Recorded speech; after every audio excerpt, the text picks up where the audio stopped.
Son las 8:30 de la mañana, son las 7:30 en Canarias.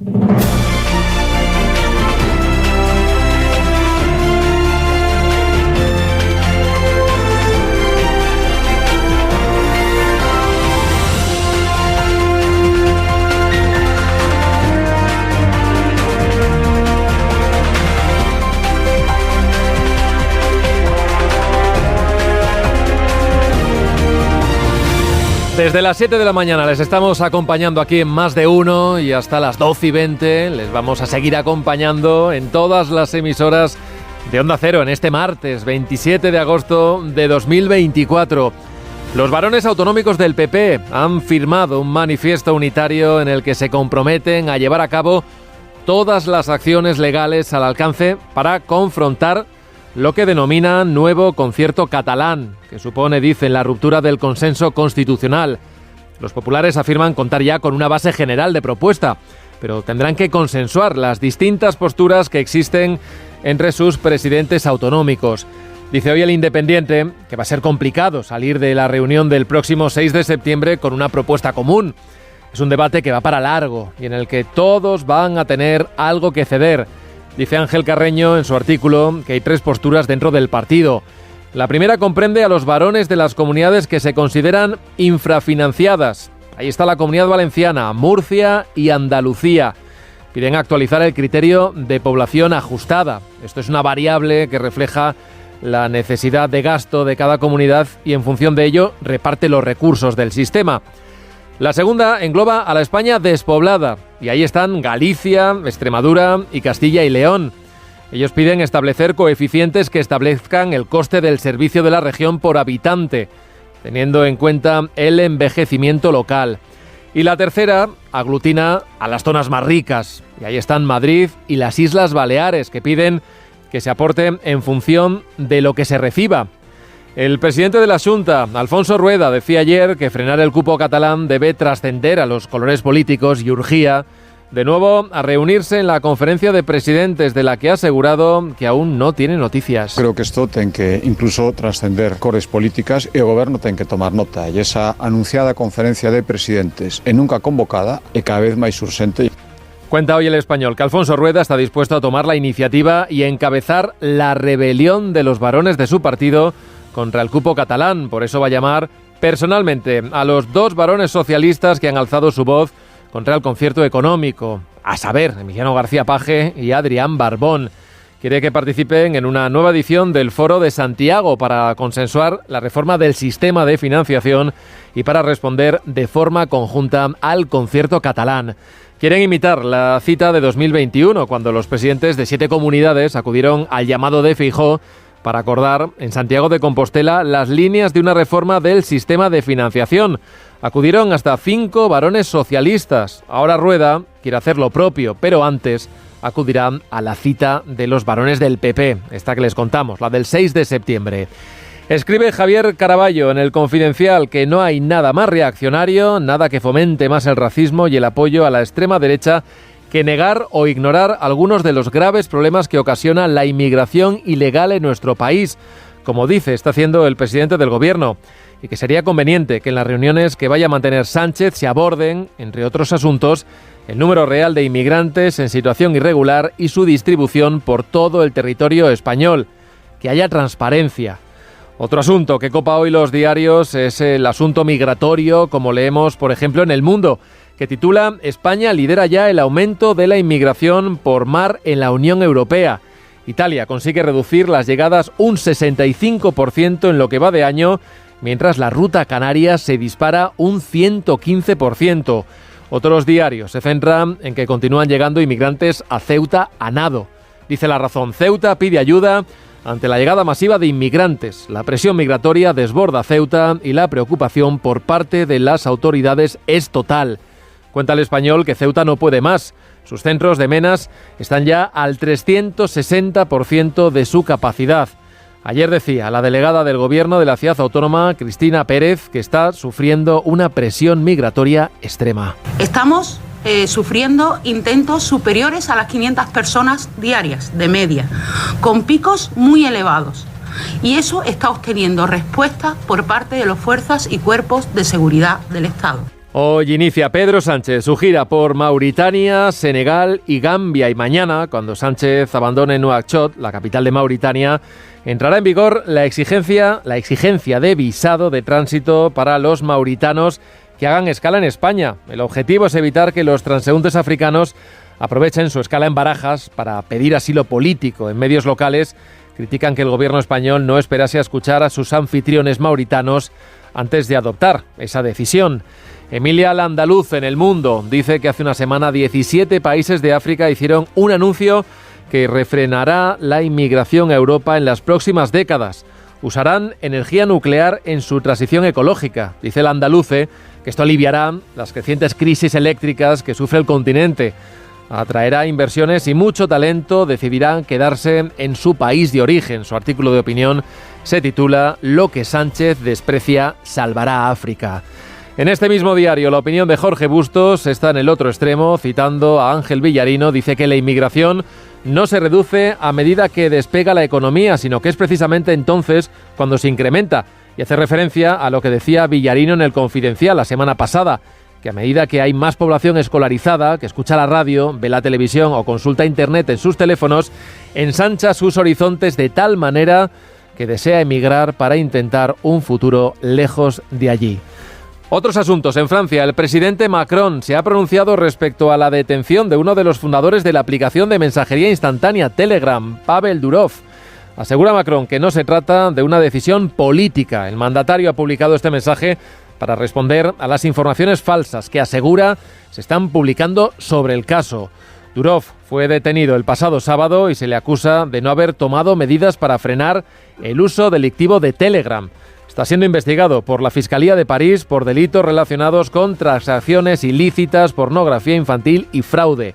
La reacción a la noticia de la detención en medios de comunicación y redes sociales de todo el mundo ha sido casi instantánea y ha puesto de manifiesto el aumento de la preocupación por la libertad de expresión, la censura y la supervisión de los gobiernos de los contenidos online.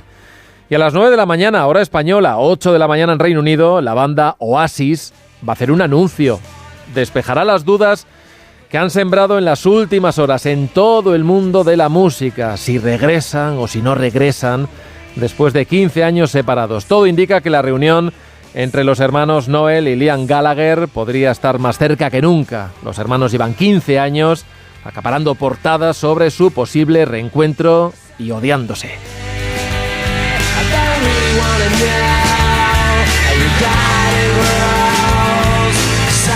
Todo estalló precisamente el 27 de agosto de 2009 tras una acalorada discusión que terminó cuando Liam rompió la guitarra de su hermano Noel. Después de aquello, el mayor de los hermanos decidió marcharse en plena gira. Este anuncio coincide con el 30 aniversario del álbum Definitely Maybe. Se lanzarán versiones que habían estado guardadas de la primera sesión de grabación del álbum.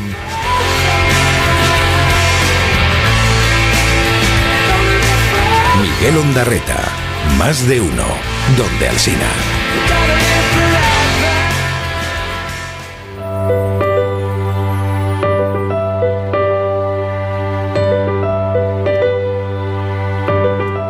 Buenos días, Begoña. Hola, Miguel, ¿qué tal? Vienes con un mensaje de una empresa a la que le encanta el número 5. Sí, porque el número 5 es el que marca las mejores cosas de la vida. El mejor hotel, el de 5 estrellas. La mejor reseña, la de 5 estrellas. Y si eres cliente de Alquiler Seguro, también te va a gustar el día 5, porque es el día que pagan a todos los propietarios la renta del mes. Pero ahora también te gustará más el 5, porque adelantan a todos los propietarios hasta 5 años de renta. Alquiler Seguro es la empresa líder y con más de 24.000 propietarios satisfechos en toda España y Portugal, es fácil entender por qué los eligen para la gestión de su alquiler. Llama al 910-775-775. Conócelos en alquilerseguro.es o en sus más de 60 oficinas. Disfruta del número 5 con Alquiler Seguro. Alquiler Seguro, la reevolución del alquiler.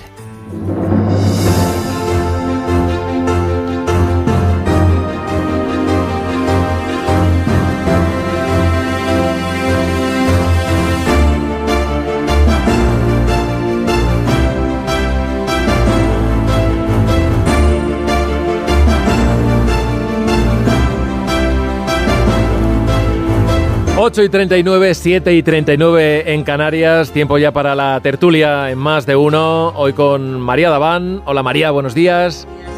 ¿Qué tal John Muller? Buenos días. Hola, ¿qué tal? Buenos días. Y aquí a mi vera también está Paco Maruenda, buenos días. Buenos días, Miguel.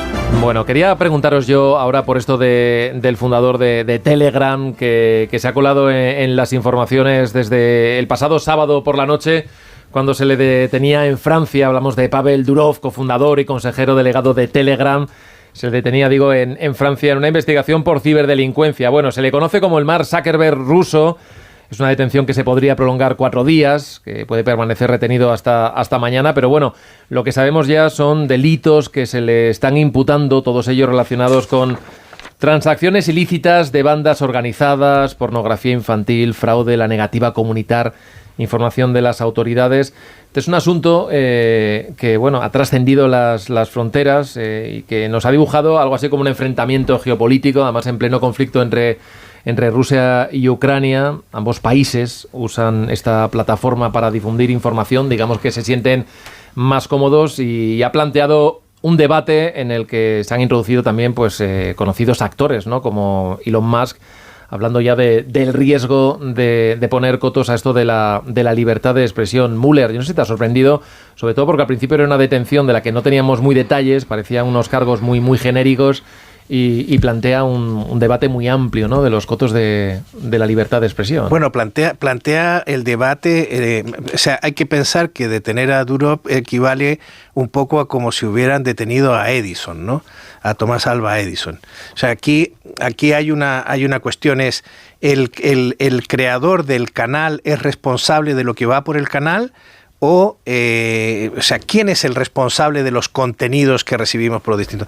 Este hombre es el inventor de Telegram, uno de los mejores y más resistentes al ciberataque, precisamente, sistemas de mensajería que tenemos. Es un sistema de mensajería punto a punto, no es un sistema como Twitter, como una red social. Es un sistema que se puede convertir en una red social, pero ciertamente con un alcance limitado, porque tienes que tener los contactos. Es como WhatsApp en ese sentido, que yo creo que tiene limitaciones para ser comparados con redes sociales como Facebook, como Twitter, como TikTok, etcétera, que tienen más que ver con el concepto antiguo de broadcasting, o sea, de un poco lo que hace esta radio, emitir un material desde aquí a mucha gente, pero sin la posibilidad de que esa mucha gente pueda interactuar con nosotros fácilmente, ¿no?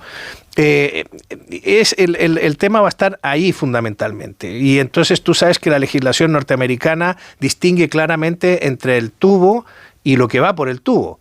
Y de hecho eso ha sido lo que ha mantenido protegidos a las grandes plataformas digitales de las críticas permanentes de los políticos en el Congreso, que han intentado cambiar la ley para que, además de ser los propietarios del tubo, sean responsables de lo que circula por él. O sea, en el fondo, detener a Durov en una dimensión de su detención es como haber detenido, lo que digo, a Edison o a Payete, o Álvarez Payete hoy. Pero eso es una dimensión del asunto, porque fíjate cómo Elon Musk no solo es un dueño de un tubo, él es el creador de parte del contenido de ese tubo. O sea, él atrae a una gran cantidad de gente sentándose a conversar con Donald Trump. Uh-huh. Y con cada uno de sus mensajes, todos los días nos despertamos con el mensaje diario de Elon Musk con sus distintas preocupaciones sobre el universo, ¿no? Entonces, ahí él no es precisamente un prototipo comparable, porque Durov no era un personaje que estuviera creando contenido en Telegram, por lo menos al que yo pudiera tener acceso. A lo mejor sí en su grupo secreto. Luego es una persona que no es un fan de Putin. O sea, es al contrario, es un opositor. De hecho, no vive en Rusia hace mucho tiempo porque ha estado, ha estado en la oposición, y de hecho Putin hace no mucho criticó a Telegram precisamente porque muchos de los opositores utilizaban esta red como una manera de comunicarse y de mover sus contenidos. Porque es una forma mucho más sencilla, está la información mucho más criptada, y dar con los autores de... Es que Telegram es bastante invulnerable, así como otros sistemas como WhatsApp. Dicen que el más invulnerable es Signal. Y luego estaba Telegram. O sea que por ahí está. El que usaba Podemos era Telegram. Era Telegram. Sí, sí. Y acordaos la que se lió en este país cuando un juez estuvo a punto de sacar de circulación Telegram por el tema de los derechos de autor. Fue precisamente, creo que esta primavera, ¿no? Por los derechos que estaba haciendo esta plataforma de los derechos de autor, precisamente llegó a emitir una orden, el juez Santiago Pedraz, creo que era. Santiago Pedraz. Iba a sacar directamente de servicio, que luego le dijeron, bueno, creo que la medida es desproporcionada y al final ese bloqueo cautelar quedó en nada, ¿no? Y estaba todo el mundo casi con un contador diciendo, bueno, mandad los últimos mensajes porque nos vamos a quedar sin Telegram aquellos que estén utilizándolo, María. Sí, pero yo creo que es que además el debate sí que es interesante y la historia es qué se puede hacer efectivamente, porque ¿qué haces? ¿Detienes al inventor del sistema? Pero efectivamente sí que se utiliza bastante y sí que ayuda un poco a ese secretismo. En la guerra de Ucrania, por ejemplo, se debe estar utilizando mucho por parte de los dos bandos, pues por eso mismo, porque garantiza un escudo de invulnerabilidad e incluso, y ahora ya me vas a permitir la broma, dicen que lo usan mucho los infieles. No los infieles religiosos, sino los porque infieles. No deja rastro, ¿no? Claro, efectivamente, porque no deja rastro. Paco, no sé si tú eres... A ver, que no quiero yo unir aquí nada, pero si eres usuario de Telegram. No, lo tengo, pero no lo utilizo. Nada, ni como herramienta de trabajo. No tengo nada que esconder, ni nada, desafortunadamente, ¿no? Es un tema de enorme trascendencia, ¿no? Porque si tú tienes una autovía y no la mantienes y hay muertos, eres responsable legalmente, ¿no? Por tanto, esa impunidad de las redes sociales frente a la responsabilidad de los medios de comunicación tradicionales plantea un debate muy profundo. Yo soy responsable como director de periódico de que se publique en mi periódico, responsable legal, ¿no? Además responsable que soy el que puedo ir a la cárcel, ¿no? Es decir, yendo a un extremo exagerado, ¿no? Tengo derecho a vetar las noticias, etcétera, todo lo que la legislación vigente me autoriza, ¿no? Esta cadena es responsable de los contenidos que se emitan, ¿no? Es decir, no solamente yo digo una barbaridad y soy responsable yo, el presidente de la compañía, mi buen amigo Ramón Osorio, supongo, responsable legal. Pues ten cuidado, Paco, con lo que dices. Exactamente, y corporativamente hay una responsabilidad social corporativa, ¿no? Que afecta incluso reputacional, ¿no? A mi periódico, que es un periódico importante, o a esta cadena, o al periódico que controla mi amigo José Miguel Contreras, es decir, la Televisión Española. Es decir, todos los medios tenemos esa responsabilidad. Entonces, ¿qué ocurre? Las redes sociales no. Es lo que cita mi buen amigo John, la trampa esta de la legislación americana, ¿no? Como dice, oiga, no, yo no, el canal no es responsable. Oiga, un momento, vayamos por partes, ¿no? Es decir, yo estoy de acuerdo con que pueda haber ese anonimato que tiene que ser levantado en el momento que se comete un delito. Ya está, es decir, yo siempre, y si usted no me lo levanta, a usted Zuckerberg o Elon Musk o Pavel tal, usted va a responder pues económicamente, que es lo que más duele normalmente a los millonarios, ¿no? Es decir, las sanciones siempre les duele muchísimo, ¿no? Económicas, ¿no? Digo, porque si no es que no hay solución, si no, claro, es que ocurre que no hay solución porque es un vertedero de odio, de miseria, y dices, no, es que Telegram es útil para transmitir mensajes frente a regímenes totalitarios en caso de guerra, sí, pero también es lo mismo que las criptomonedas. Claro, esta criptomoneda está muy bien porque muerta al Estado y tal, pero siempre muerta al Estado, pero hay unos golfos que se hacen inmensamente ricos gracias a algo muerta al Estado, digo, por cierto, ¿no? Porque aquí nada es neutro, ¿no? Y digo, sirve para que efectivamente las mafias, el tráfico de drogas, tráfico de mujeres, etcétera, todo el mundo delictivo, pues entre las criptomonedas y canales como Telegram, pues ya han hecho su agosto, ¿no? Entonces, frente a eso, también hay otra cosa que da miedo, que es el otro extremo, digo, plantear el debate, ¿no? Es decir, muy bien, fantástico, ¿no? Pero ¿y los intereses de los estados son limpios? Es decir, ¿alguien cree de verdad que los intereses de Macron o de Sánchez o de Scholz o de Starmer o de Biden, ¿no? O de Kamala o Trump son limpios, son beatíficos, son George Washington dispuesto a salvar América frente a la opresión? No, son negocios, son intereses turbios también, es decir, al final, cuando Sánchez viene con la historia de la desinformación o sale habido ministros y ministras diciendo de que Begoña Gómez es inocente antes de que concluyera la instrucción. Dices, entonces, ¿eso qué significa? Que yo como director de periódico me cerrará mi periódico, es decir, llegará, ¿sabes? Pues como los regímenes totalitarios, digo, puedo hacer una exageración que la gente lo entienda, ¿no? Es decir, cualquier limitación de la libertad de expresión hecha desde el poder es muy peligrosa. Por eso yo siempre he estado en contra de modificar cualquiera de las leyes, es decir, de levantar la de secretos oficiales, cargársela, es decir, una de las cosas que habría que hacer es cargarse ya, la transparencia con sanciones brutales. Es decir, usted no me dice quién va en los vuelos del presidente del gobierno, no se preocupe, oiga, inhabilitado, ¿no? Es decir, inhabilitado, bueno, ya ves tú, el momento que tú empieces a inhabilitar a funcionarios y ir contra su patrimonio personal, verás cómo tendremos transparencia, buen gobierno, las redes sociales funcionarán bien, el Pavel de turno dirá, oiga, mira, usted me dice que este es un traficante de drogas, mire, le doy los nombres, ¿no? No sea que me hagan una sanción de 1.000 millones. Bueno, Rusia sí que ha criticado, lo decíamos ahora, a Macron por esta decisión. Todo está en un escenario muy concreto en el que estamos hablando, ¿no? Dice que el objetivo de cerrar esta plataforma es pues porque no se puede conocer la verdad sobre lo que está ocurriendo en el mundo. Bueno, su verdad, ¿no? Que es en la que se mueve y donde él... A lo mejor Durov es un doble agente o triple agente y no lo sabemos, ¿no? Pero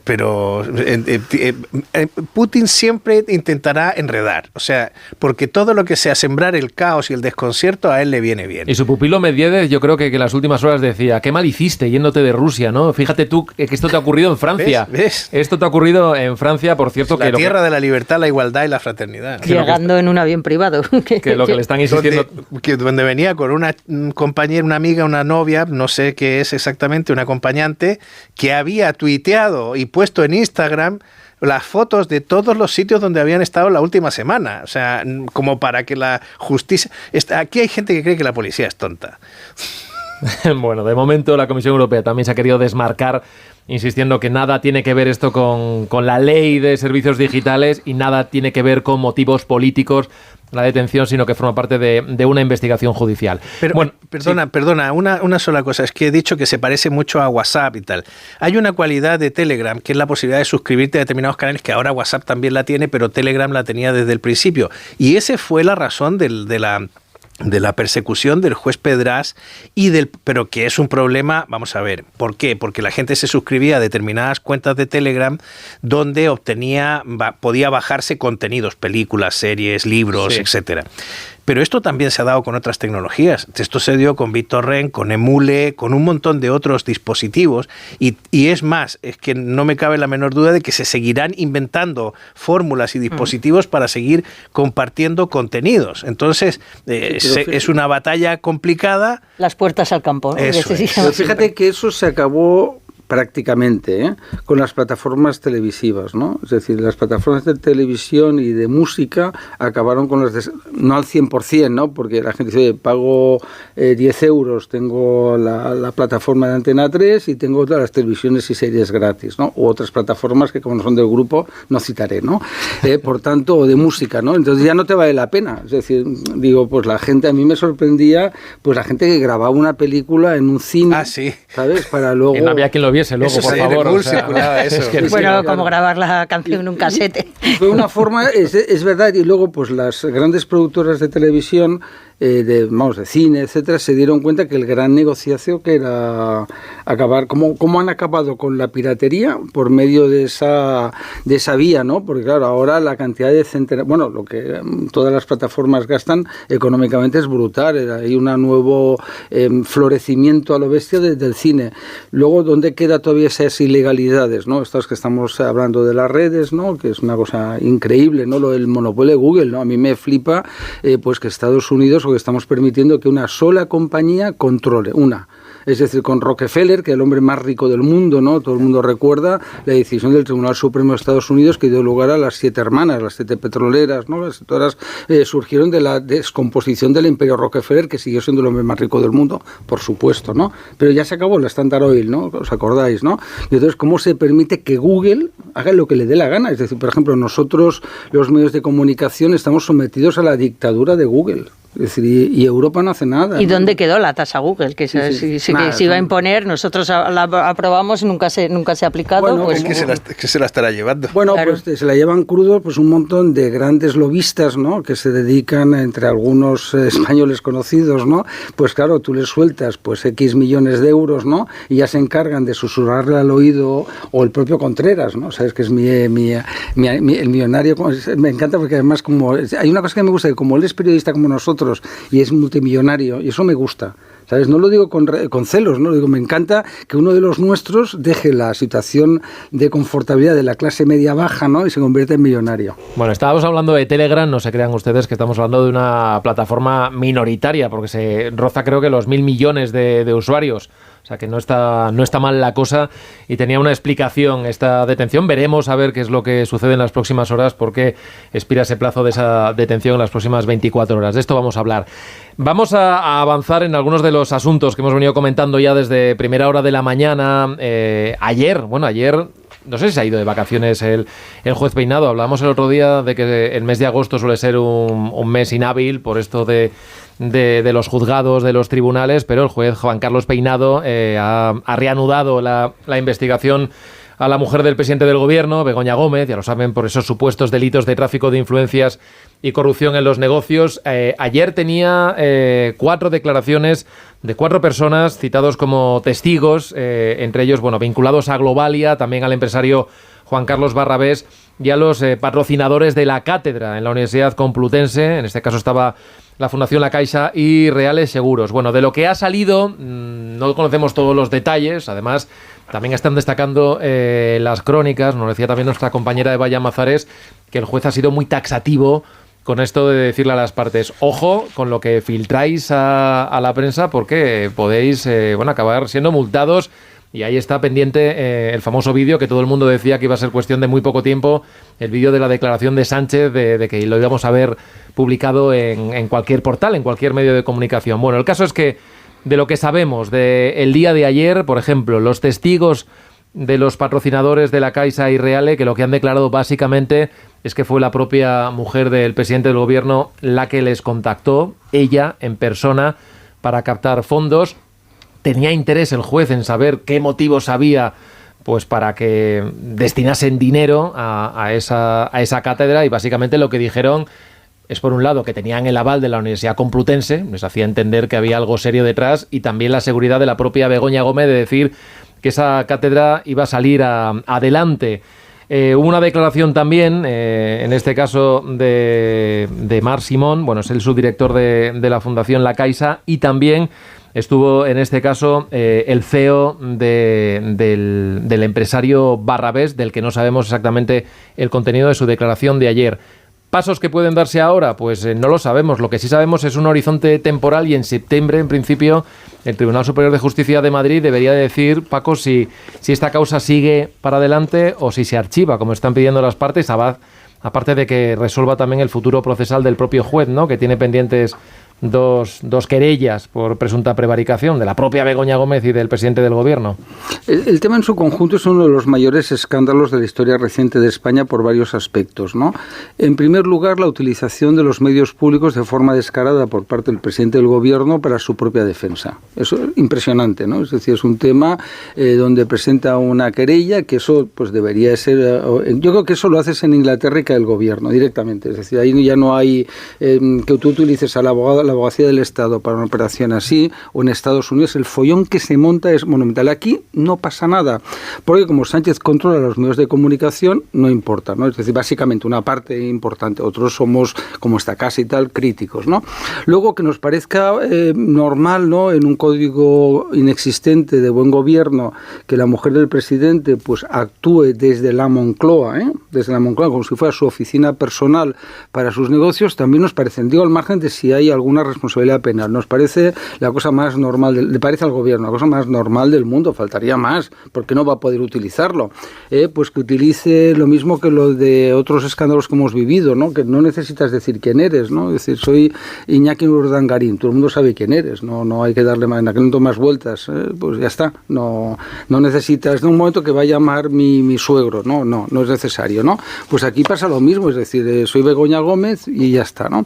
Luego, que nos parezca mínimamente mínimamente normal, ¿no? Es decir, que alguien que no es universitaria, que no es profesora, que no tiene el tal Barrabés, ¿no? El otro día estaba mirando su currículum y flipo, ¿no? Es decir, tiene un currículum que da la risa, ¿no? Es decir, es una cosa, el gran gurú de las tecnologías. Digo, bueno, este chico habrá estudiado en el MIT, ¿no? O habrá estado en Stanford, o habrá estado, no sé, o habrá triunfado en Estados Unidos. No, tenía una plataformita, ¿no? Para vender productos oye, con todo el respeto, ¿no? Productos deportivos, ¿no? Es decir, de esquís y tal. Y eso es el gran gurú. Digo, bueno, este país es como de broma, ¿no? Es decir, no entiendo yo muy bien. Sinceramente, ¿eh? No es por ser excesivamente malvado. Entonces tenemos una parte de Barrabés, que es un listillo, que a mí, como es el tipo pícaro español, me cae simpático, lo reconozco, ¿no? ¿Sabes? Podría estar el Lazarillo de Tormes, Guzmán de Alfarache, pues tenemos a Barrabés, que es un listo, ya está desde Huesca, habiendo estudiado no se sabe muy bien qué, algo de empresas turísticas difuso, digo, porque de verdad yo lo pensé, digo, oye,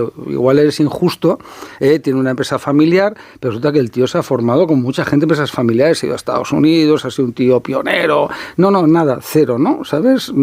Ya está, no será porque como todo el mundo utiliza esquís de Barrabés y todos los pijoprogres les encanta ir a esquiar, pues fantástico, ¿no?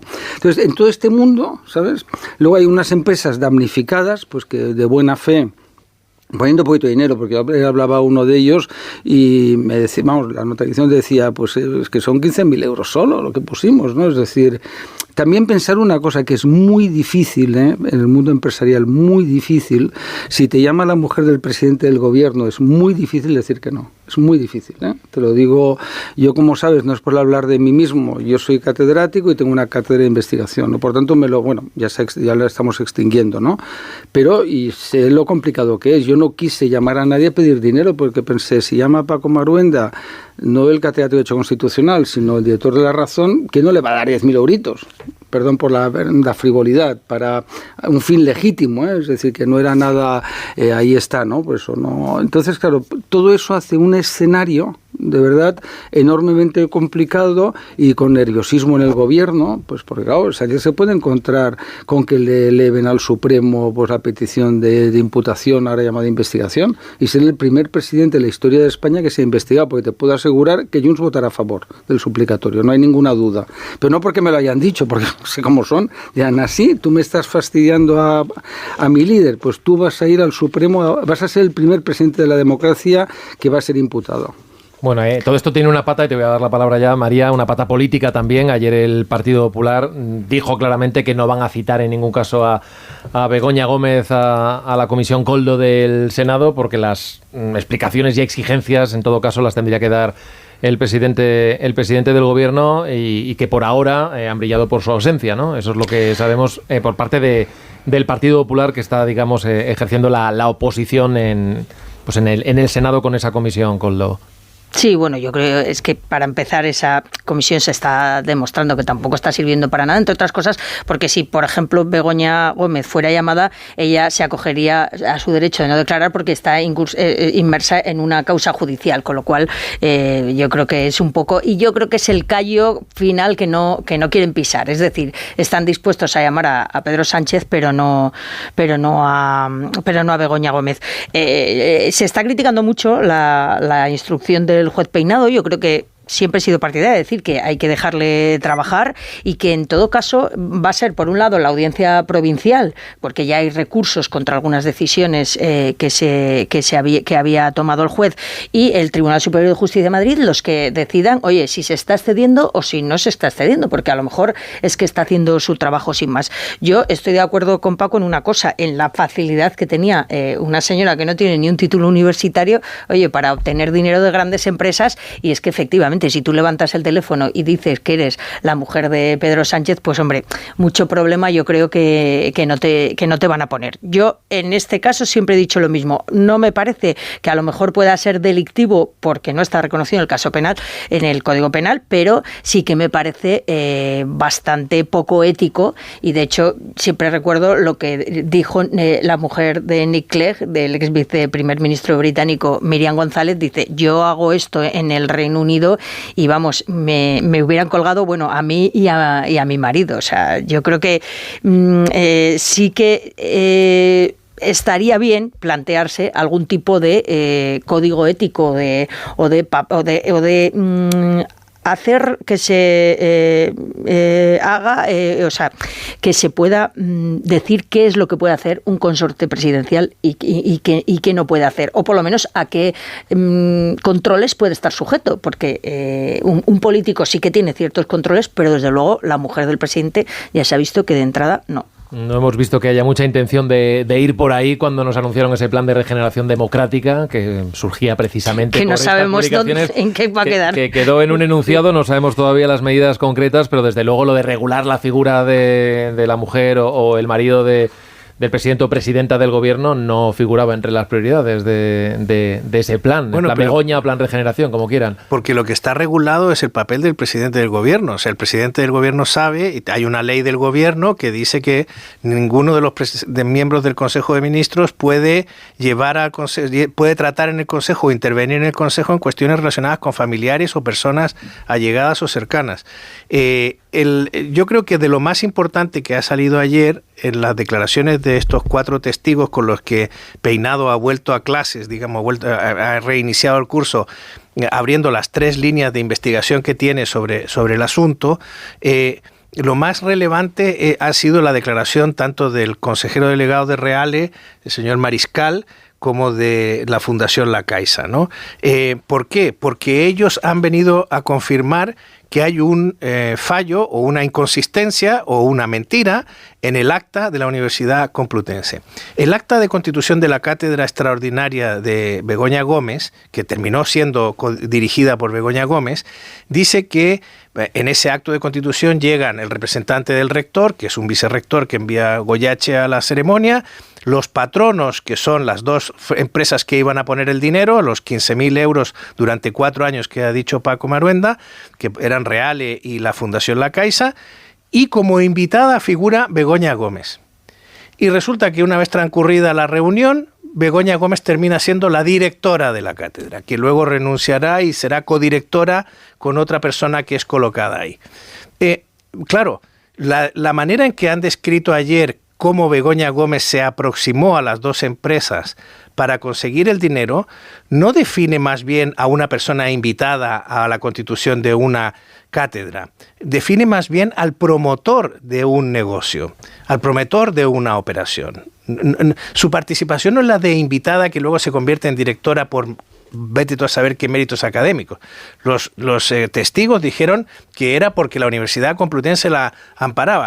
Pero hay un caso todavía más interesante porque revela nuevos matices en este asunto. Y es que el consejero delegado de Reale ha contado, cuando el juez le ha preguntado por qué había apoyado la cátedra de Begoña Gómez, él ha contado que Begoña Gómez le fue presentada por un corredor de seguros que se llama David Sansa. David Sansa no es un corredor de seguros cualquiera, es un amigo íntimo del presidente del gobierno, de la época del Ramiro de Maeztu. Y David Sansa estaba en aquella troupe de 50 amiguetes que fueron a la famosa, en el autobús de las Marismillas, cuando el presidente les invitó a todos sus amigos. Y es muy interesante porque ese autobús tendríamos que hacerle un escrutinio a los periodistas para ver cómo ha evolucionado su patrimonio en los últimos 4 años, ¿no? Deberíamos coger el autobús e irlos bajando uno por uno y ver, a ver usted, cómo ha ido la facturación de su empresa en los últimos 4 años que ha estado el señor Pedro Sánchez al frente del gobierno. Y David Sansa, y esto de que es amigo del presidente no es una cosa que me invente yo, hay un vídeo de La Sexta del año 2015 donde aparece un vídeo preparado por la candidatura de Pedro Sánchez y las personas que apoyaban a Pedro Sánchez del Partido Socialista, y ahí sale David Sansa. Sale David Sansa cocinando con el presidente del gobierno en su casa. Con lo cual, no es que esto sea una invención de que es amigo. Pero aquí se empieza a revelar la participación de un amigo del presidente del gobierno que le presenta a Ignacio Mariscal a Begoña Gómez, o le presenta a Begoña Gómez a Ignacio Mariscal. Es muy importante porque al juez le puede dar una pista, sobre todo para encontrar esa prueba definitiva que le falta para probar un delito que es muy difícil de probar, que es el tráfico de influencias. Entonces, bueno, lo que asoma por lo menos es que Ignacio Mariscal también está vinculado al grupo del Ramiro de Maeztu, de su célebre equipo, el Estudiantes. Él fue el director financiero del Estudiantes nada más acabar la carrera en Deusto. Bueno, vamos a ver los pasos, los siguientes que da el juez Peinado, las siguientes providencias que emite, lo iremos comentando aquí en Más de Uno. Vamos a hacer un alto, enseguida vamos a hablar del otro asunto importante con el que empieza este curso político, es el asunto de la inmigración, y antes quiero pasar también por Ucrania para hablar de lo que ha ocurrido ahí en las últimas 24 horas y lo que puede ser el devenir de la guerra allí en los próximos meses, ahora que se acerca el otoño y se acerca también el invierno. Por cierto, aquellos que estaban con la duda, ¿qué iba a anunciar Oasis? Bueno, pues Oasis ha anunciado gira internacional. Vuelven a juntarse y estarán recorriendo el planeta en los próximos meses. A ver si no se matan. 9 y 10, 8 y 10 en Canarias, ahora estamos de vuelta. Más de Uno en Onda Cero.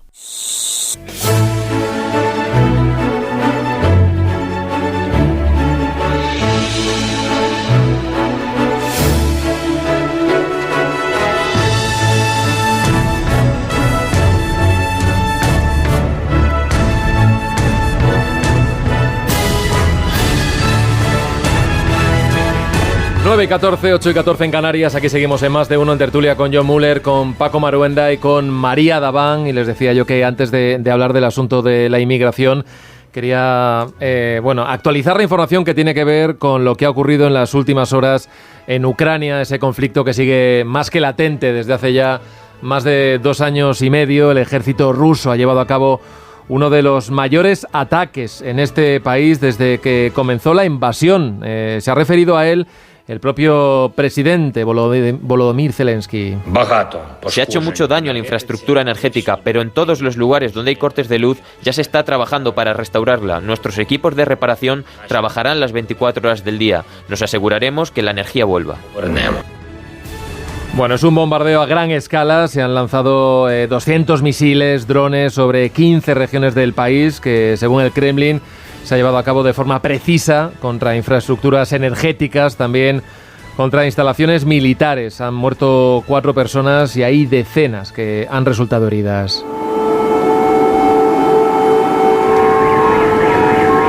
Y sí, han vuelto a sonar también las alarmas antiaéreas en Kiev, forzando nuevamente a la población civil a correr, a refugiarse en estaciones de metro de la capital ucraniana.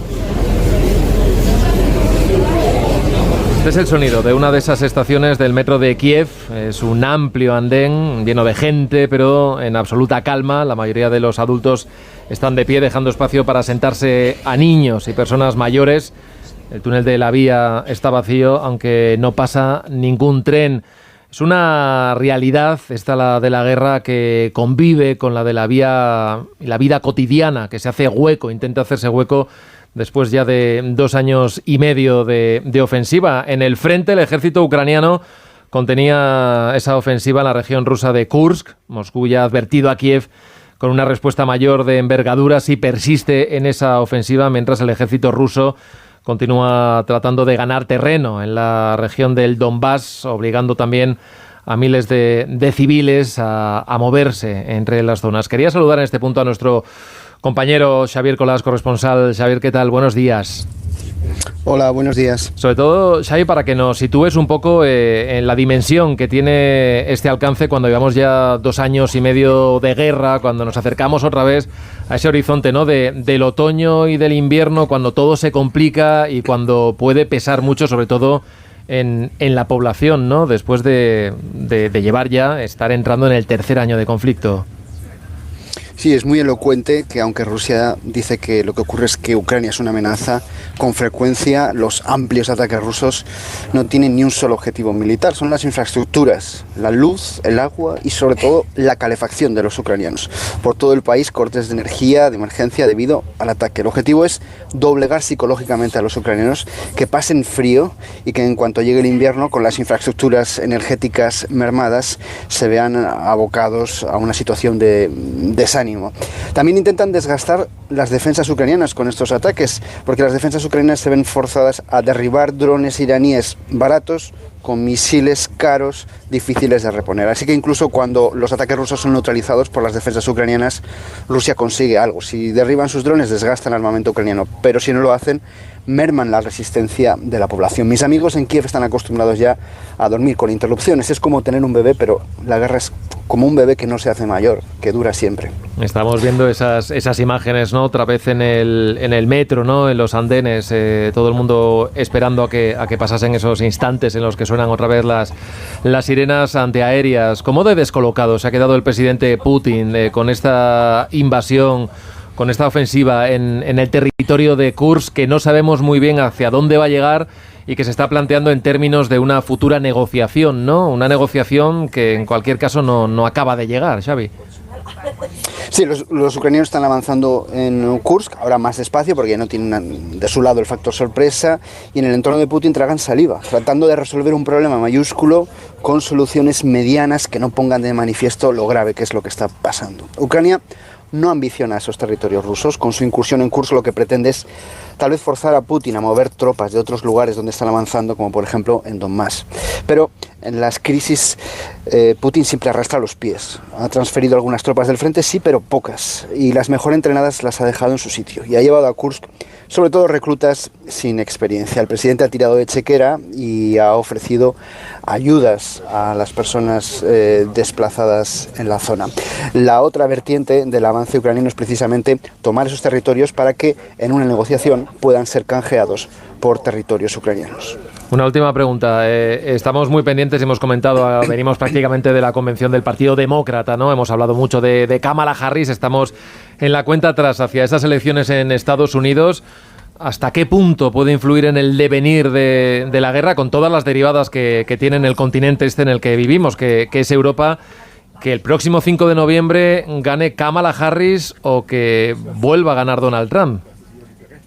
Bueno, hay que ir al origen del conflicto. Cuando Vladimir Putin planifica esta invasión a gran escala, lo hace teniendo en cuenta que el mundo va a considerar ese conflicto un conflicto local, como ocurrió en el año 2014, que van a verlo como un conflicto, como una guerra regional. Por eso, un candidato como Donald Trump, un presidente como Donald Trump, un segundo Donald Trump, más Donald Trump que nunca, sería mucho más positivo para Moscú, y por eso lo saben, y también porque Donald Trump podría cortar el flujo de armas hacia Ucrania y cerrar un acuerdo directamente con Rusia sin contar con Kiev.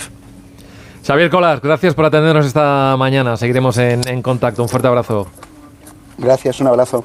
Bueno, llevamos 2 años y medio de conflicto en Ucrania y vamos viendo nuevas derivadas, cosas que jamás pensamos que íbamos a ver, ¿no? Cuando se anunció al principio prácticamente que en 2 semanas decía Rusia que iba a estar en la capital. 2 años y medio después estamos viendo a militares en territorio ruso, a un Putin, decíamos, descolocado, y a una población, la ucraniana, pues que no tiene más remedio que hacer su vida, ¿no? Como puede, seguir con su vida, con su día a día, pero en ocasiones, pues bueno, enfrentándose a los bombardeos y teniéndose que refugiar en el metro. Yo no sé, sobre todo en el momento en el que estamos, con esa cuenta atrás, decía yo lo que pueda pasar en Estados Unidos, si veis que puede haber un cambio en los próximos meses en esta guerra, siempre que Europa, siempre que Estados Unidos cierre el grifo que la sigue alimentando, ¿no? Y del que depende prácticamente el gobierno de Kiev. Hombre, es que yo creo que ahí está la clave, en si Estados Unidos mantiene su ayuda o no. Hombre, Trump me parece que es más poco favorable a hacer eso. No sé si era el otro día en algún mitin que decía que ese dinero se podía estar utilizando en Estados Unidos y debía estar y podría estar invirtiéndose en Estados Unidos en vez de dar esa ayuda a Ucrania. Y luego no hay que olvidar también la fascinación que siente Trump por personajes como Putin o como el presidente norcoreano. Hace poco me leí el libro de John Bolton de la habitación donde sucedió. John Bolton fue secretario de defensa consejero de seguridad nuclear con Trump, y él contaba la fascinación absoluta que sentía por Putin después de sus reuniones con él. Entonces, bueno, ya veremos. A ver, a mí lo que ha hecho Ucrania este verano me ha parecido, o sea, lo que ha hecho Zelensky ha sido bastante audaz, porque estábamos en una especie de guerra de guerrillas donde Rusia iba avanzando un poco en territorio ucraniano, con algunas conquistas, sobre todo, como decíais, en la zona del Donbass, pero él ha roto un poco ese relato y se ha atrevido a entrar en Rusia, donde no ha tenido apenas resistencia, y ha tomado una serie de posiciones, volando además los puentes por donde tenía que venir la ayuda rusa, con lo cual por lo menos ha movido el árbol, por decirlo así, Zelensky, que eso de cara a una hipotética negociación de paz pues le puede servir. Lo que está claro es que no está dispuesto a resistir sin más los envites rusos. Paco. Bueno, yo creo que hay que abandonar el voluntarismo, ¿no? Y entender que esta es una guerra que no se puede ganar. Yo lo he dicho desde el primer día, es imposible, ¿no? No es Ucrania 1920, cuando los ucranianos derrotan al ejército rojo, al ejército comunista, y consiguen una victoria sorprendente, ¿no? Es decir, Putin no va a perder esta guerra porque es que le está ganando. Es decir, eso lo sabe Estados Unidos, lo sabe Europa, y nos engañan como nos engañan siempre, ¿no? Porque al final esta es una guerra donde Putin no tiene problema en que mueran seres humanos, ¿no? Es decir, es otra mentalidad, es una mentalidad oriental, lo mismo que la de los ucranianos, que son hermanos. A ver, primero hemos de entender que es del mismo árbol dos ramas, ¿no? Es decir, todo es pueblos eslavos, ortodoxos, vienen del Rus de Kiev, es decir, la historia de Ucrania y de Rusia es muy conocida, no voy aquí yo a extenderme, ¿no? Pero que la gente lo entienda una vez, es Rusia, Bielorrusia y Ucrania, ¿no? Y es una guerra entre hermanos que se odian profundamente, entonces donde hay unas heridas, llevan siglos de líos, follones, desplazamientos, etcétera, etcétera, ¿no? Putin veraneaba en Ucrania, digo, para que la gente lo entienda de una vez, ¿no? Veraneaba en Ucrania, conoce muy bien Ucrania, sabe perfectamente, no menospreciemos a Putin, ¿no? Porque Putin a mí me cae mal, como es público y notorio, no tenía ni que decirlo, pero si no enseguida la izquierda mediática se me echa al cuello, ¿no? Defiendes a Putin, ¿no? Tonterías, oye, venimos a analizar o a hacer el chorras, ¿no? Que es una posibilidad, oye, pues yo digo tal para ser muy popular en Twitter, ¿no? Entonces, ¿qué ha hecho Zelensky, no? Un pellizco de monja que se dice, ¿no? Es decir, ha entrado en Kursk, que es un territorio que a Putin, hombre, forma parte de la Santa Madre Rusia, por supuesto, ¿no? Pero que tampoco estratégicamente no le interesa, no le importa, que decir, lo recuperará y ya está, ¿no? No hay nada que sea sustancial para la seguridad rusa. No olvidemos que las dos grandes campañas que todos los historiadores han estudiado hasta la profundidad, han profundizado, excepto el idiota de Hitler, ¿no? Afortunadamente, y es que tú no puedes con Rusia, es imposible. Es decir, Napoleón llegó hasta Moscú, como todo el mundo sabe, y luego la famosa Gran Armée volvieron 25.000. Es decir, perdió 500... Yo en clase siempre, cuando doy historia, siempre les digo de que Napoleón... Yo hice mi tesis doctoral sobre Napoleón, ¿eh? Es decir, Napoleón es el francés que más franceses ha matado él solito, ¿no? Es decir, él ha conseguido matar a centenares de miles de franceses solo. Luego hizo grandes cosas, ¿no? Y luego, pues el segundo gran error, como todo el mundo sabe, fue Hitler, ¿no? Es decir, tú entrar en Rusia es absurdo. Es decir, no vas a llegar a Moscú, no vas a ganar, digo desgraciadamente.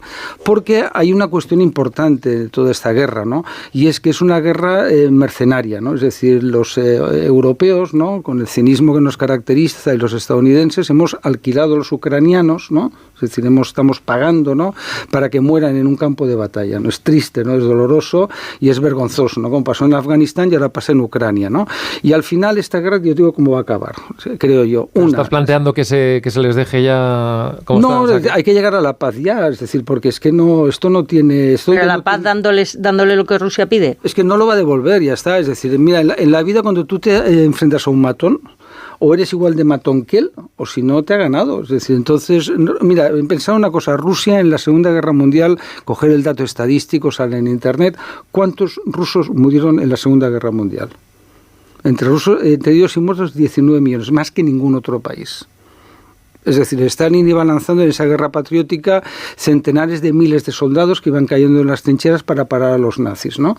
¿Sabes? Y todo eso, entonces, Putin, pues oye, mandará gente de las cárceles, hará lo que sea. Luego decíamos, Putin está solo. Mentira. Tiene a China. India, Modi, muy rarito lo que ha hecho, ¿no? Hoy hay que entenderse, etcétera, etcétera. Tiene a Irán, tiene a Corea del Norte, tiene a Medio Asia. Podría va ahora a Ucrania. Sí, está. Sí, acaba de estar, que se le criticó mucho por ese abrazo que primero le dio a Putin y luego se lo acabó dando también. Oye, a mí me encantaría que ganara Ucrania, aunque... A Zelensky. A ver, yo creo que Paco tiene razón en muchas de las cosas que dice, pero a mí me obsesiona, me obsesiona una frase que dijo Zelensky, y dijo, Prigozhin nos hizo ver, el del grupo Wagner, en el golpe del año pasado, nos hizo ver que Rusia estaba vacía.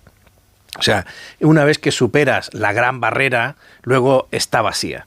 Y eso es verdad, pero la verdad es que cuando estaba contando Paco, tanto la aventura de Napoleón como la de Hitler, lo que realmente agota a un invasor en Rusia es ese espacio vacío. Es esas distancias y esas cadenas logísticas que hay que tender por el espacio vacío. Es precisamente la vaciedad de Rusia la que agota al invasor. Entonces, lo que pasa es que Zelensky no tiene ninguna intención de llegar a Moscú, ni de invadir Rusia, ni de nada. Esta es una operación típica y Putin la leyó perfectamente cuando dijo, lo que buscan es un paz por territorios. Te paso este territorio, tú me compensas con otro, con el fin de arreglar las distorsiones que se puedan producir en una frontera irregular creada por la guerra, en la que se pueden haber producido bolsas o pueden haber quedado territorios aislados o que no haya continuidad lógica dentro de eso. Pero es evidente que ahí va a haber una negociación y en un momento determinado, pues Ucrania dirá, quiero la central de Zaporilla, pero tú me entregas el trozo que te has comido de Kursk.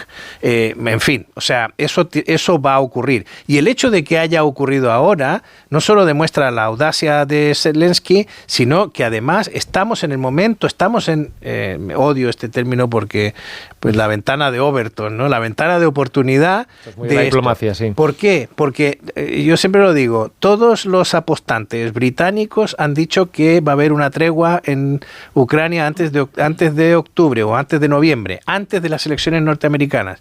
La posibilidad de que gane Trump es un gran incentivo para alcanzar una tregua para el bando ucraniano. Y esta operación es muy interesante y Putin la ha leído bien.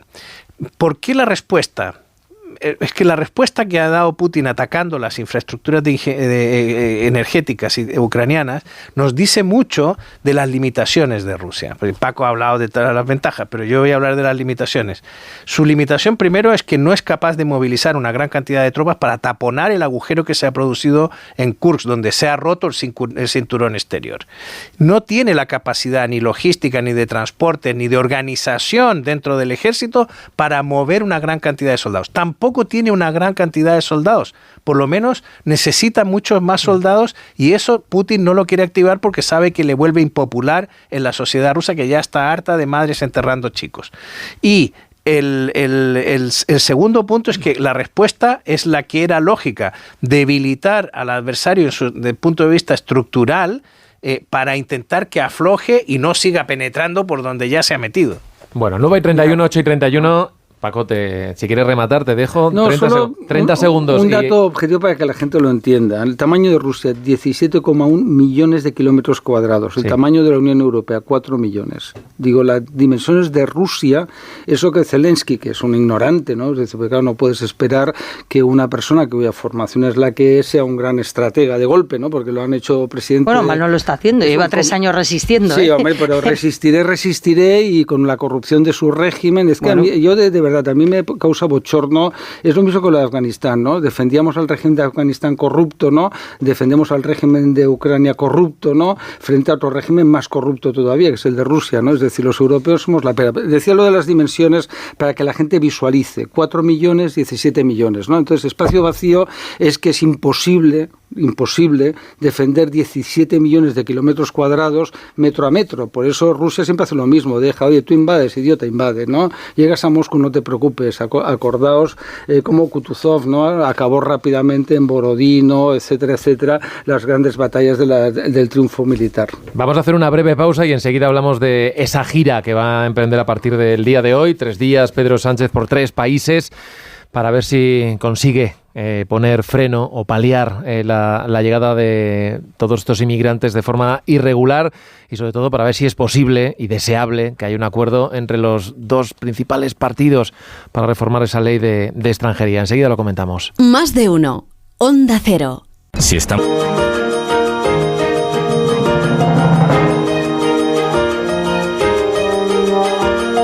Pues menos de 20 minutos para llegar a las 10 de la mañana, a las 9 en Canarias, y aquí seguimos en Más de Uno con John Muller, con Paco Maruenda, con María Daván, y tengo aquí anotados los temas que están centrando este inicio a un ritmo todavía, no digamos de velocidad de crucero, pero sí estamos centrándonos en hablar del asunto de la inmigración, también de la financiación singular en Cataluña, pero quiero empezar por el primero porque, bueno, tenemos hoy Consejo de Ministros, el primero después del parón de las vacaciones. Después el presidente del gobierno va a iniciar ese viaje que os comentaba antes por Mauritania, por Gambia, por Senegal, con ese objetivo de reforzar la cooperación con los países y para intentar luchar contra la inmigración irregular, y lo va a hacer en un momento complicado de un aumento muy sustancial de las llegadas de inmigrantes en situación irregular, y con el SOS que están lanzando ya desde hace bastante tiempo las autoridades de Canarias. Hemos escuchado a Fernando Clavijo estos últimos días hablar en particular de la situación de los menores no acompañados, a expensas de lo que ocurra con esa reforma pendiente de la ley de extranjería, pero también hemos visto imágenes estos últimos días especialmente llamativas, ¿no? En la ciudad de Ceuta, donde no son nuevas, desde luego, pero sí que hemos visto, y lo contaba la delegada del gobierno, que en los últimos 5 días la media de intentos de llegadas está llegando hasta las 700 personas, y comentaba Juan Vivas, el presidente de la ciudad autónoma, que el verdadero problema lo tienen con los menores, ¿no? Porque el número se ha multiplicado por 6 este año respecto al pasado. Y aquí falta que haya un acuerdo, como en tantas otras cosas, entre el gobierno y la oposición. Yo no sé si esperáis algo de este viaje y si esperáis algo de que en el corto plazo, porque las cifras y lo que viene en otoño no es mucho más esperanzador, de que los principales partidos se vayan a poner de acuerdo. Empiezo contigo, si quieres, María. Bueno, yo creo que ese viaje a Mauritania, Gambia y Senegal tiene como objetivo que desde allí se controlen los flujos migratorios, que intenten que no venga aquí. Lo que se va a hacer también con Mauritania y Gambia es hacer una especie de lo que se llaman unos contratos circulares, que ellos puedan venir aquí, pero que luego retornen a sus países, o sea, que vengan, trabajen, que tengan un contrato de trabajo determinado y luego puedan volver. Y, hombre, en total España creo que está dispuesta a comprometer unos 700 millones de euros. Pero claro, si vemos, por ejemplo, que Italia ha comprometido 5.500 millones de euros, pues, hombre, se ve mejor que efectivamente aquí yo creo que va a seguir viniendo mucha gente. El presidente Clavijo, el presidente canario, ha dicho que están colapsados, y es verdad. Y aquí yo creo que lo que no se hace es una negociación seria sobre la ley de extranjería, porque claro, tú puedes decidir un reparto de inmigrantes, tú puedes decir a cada comunidad le van a corresponder X, pero claro, tienes que poner también un dinero para que esas comunidades puedan hacerse cargo de esos inmigrantes que van a recibir.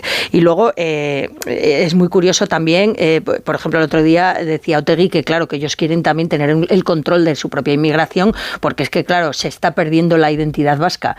Muy gracioso, por otra parte. O sea, si no fuera dramático, sería de broma. Entonces, hombre, yo creo que son positivos este tipo de viajes. Ya veremos a ver qué resultados dan, pero efectivamente no parece que este flujo migratorio vaya a reducirse, sino todo lo contrario, y el problema va a seguir aumentando. Es así, simple y llanamente. Decía ayer el portavoz del Partido Popular, Borja Semper, que bueno, que está bien esta gira, pero que también el presidente del gobierno debería pasarse por todas estas comunidades donde están los centros totalmente desbordados. Paco, aquí hay comunidades que gobiernan de todos los colores, ¿no? Y estamos viendo que, lógicamente, lo que quieren unas y otros es que haya un acuerdo y que esto, en fin, se comparta. Yo no sé si ves un horizonte cercano. Están pidiendo fondos, están pidiendo que se convoque esa conferencia de presidentes y a partir de ahí negociar, pero estamos en un stand-by, no avanzamos hacia ningún lado. Es el problema más complejo que tiene cualquier sociedad civilizada, avanzada, no desde ahora. Remóntate a Mesopotamia.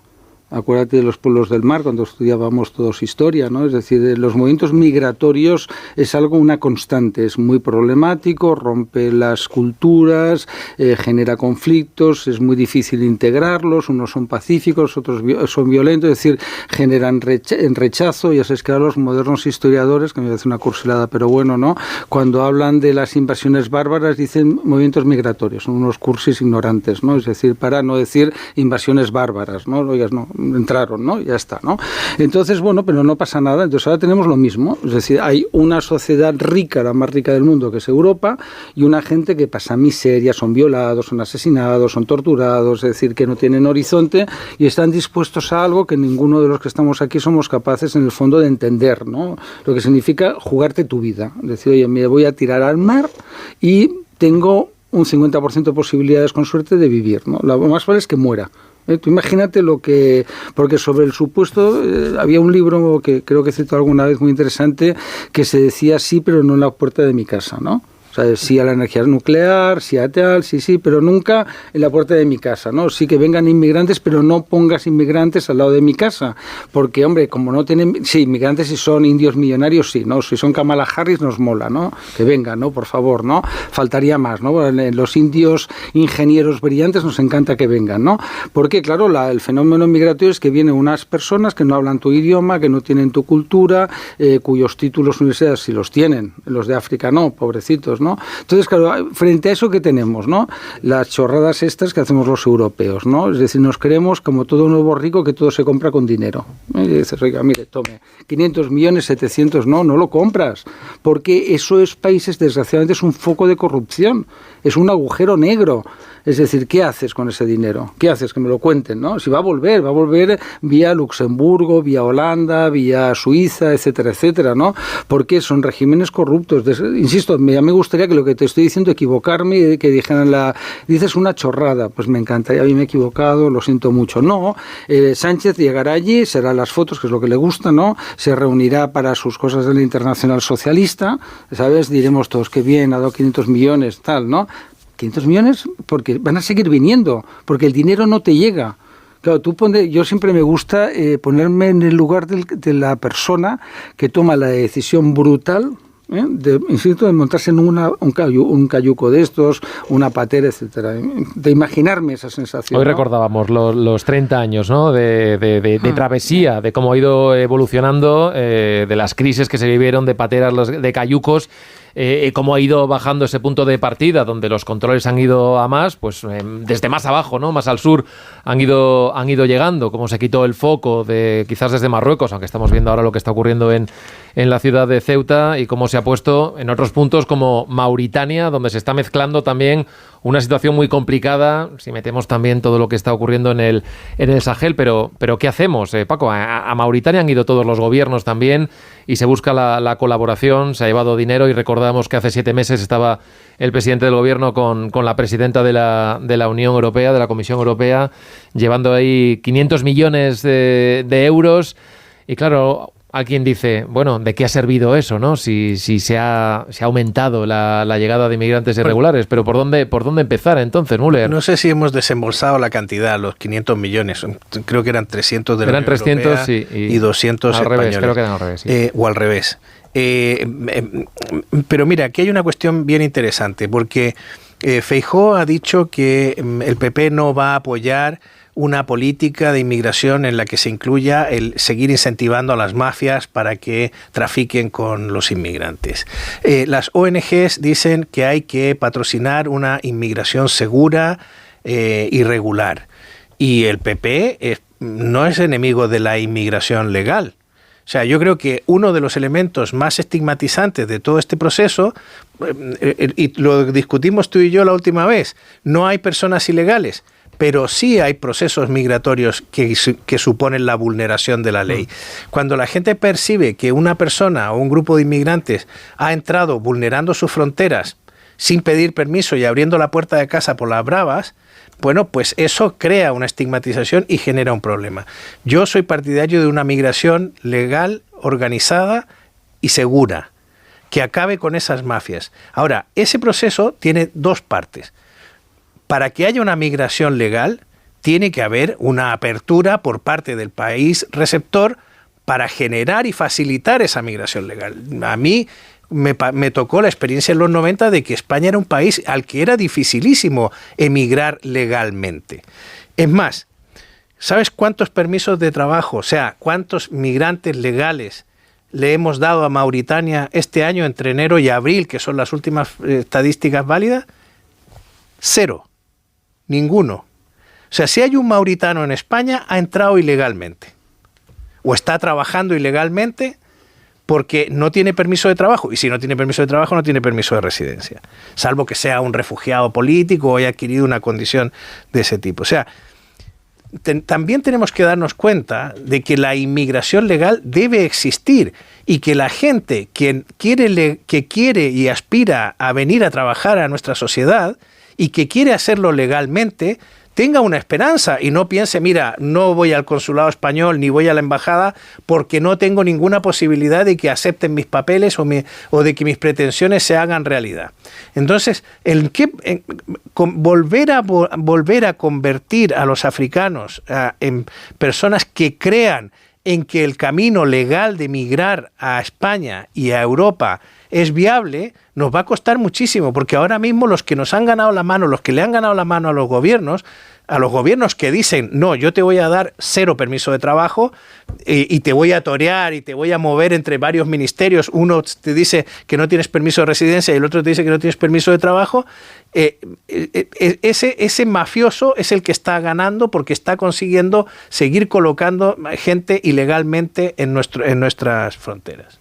Pero ¿qué hacemos con el problema que está ahí, que es el de los menores, bueno, que vienen ese es un problema acompañados? Te quiero decir, estamos hablando de Canarias. En Canarias gobierna Coalición Canaria, pero gobierna también el Partido Popular, con el PP. Donde no estamos escuchando en ningún caso lo que dice el Partido Popular de Canarias, porque entiendo también que puede entrar en colisión con lo que diga la dirección del partido, pero estamos escuchando también, sí, hay varios discursos, y estamos escuchando también al presidente Vivas. Es que es mucho más pluralista la reacción de la derecha frente a la inmigración que la de la izquierda.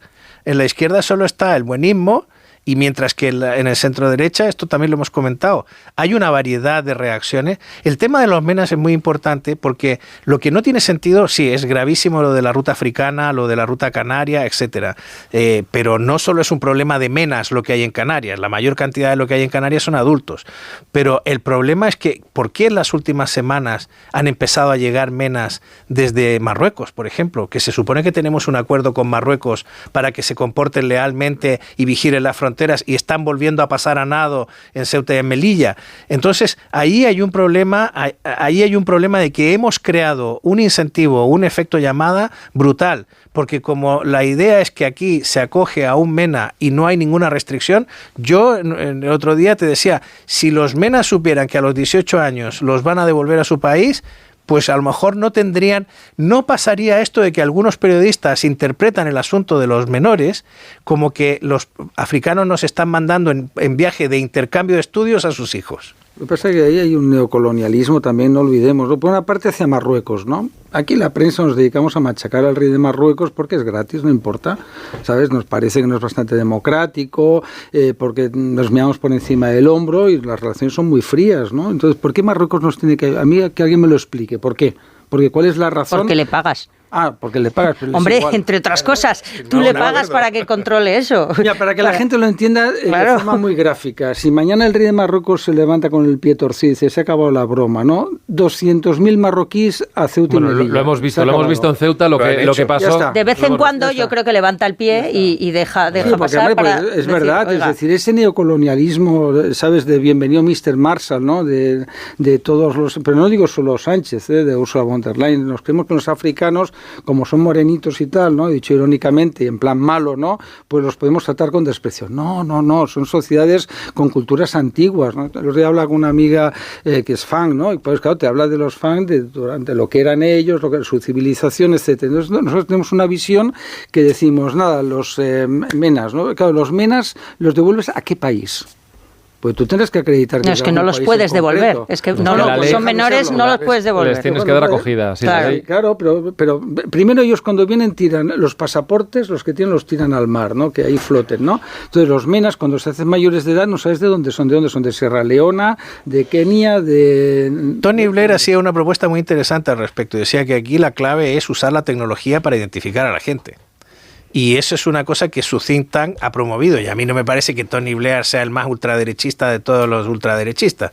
Y él lo que sugería era eso, utilizar elementos biométricos, utilizar nuevas tecnologías para determinarlo. Yo creo que si tú tienes un MENA en un centro de acogida, perfectamente puedes terminar, más o menos, no va a ser preciso si él no quiere colaborar, decirte cuál es su edad y determinar cuál es su origen, porque tarde o temprano tendrá un teléfono y tarde o temprano recibirá llamadas. Pero esto con el ADN es que nosotros podemos ser armenios, porque hay ahora unos análisis genéticos de estas que te dicen que tú puedes ser chino, armenio o vete tú a saber. Es que ese chico pobrecito, ¿no? Pues digo en sentido común, ¿no? De llamar al gobierno de Liberia y decir, mire, tengo 100 liberianos suyos, ¿no?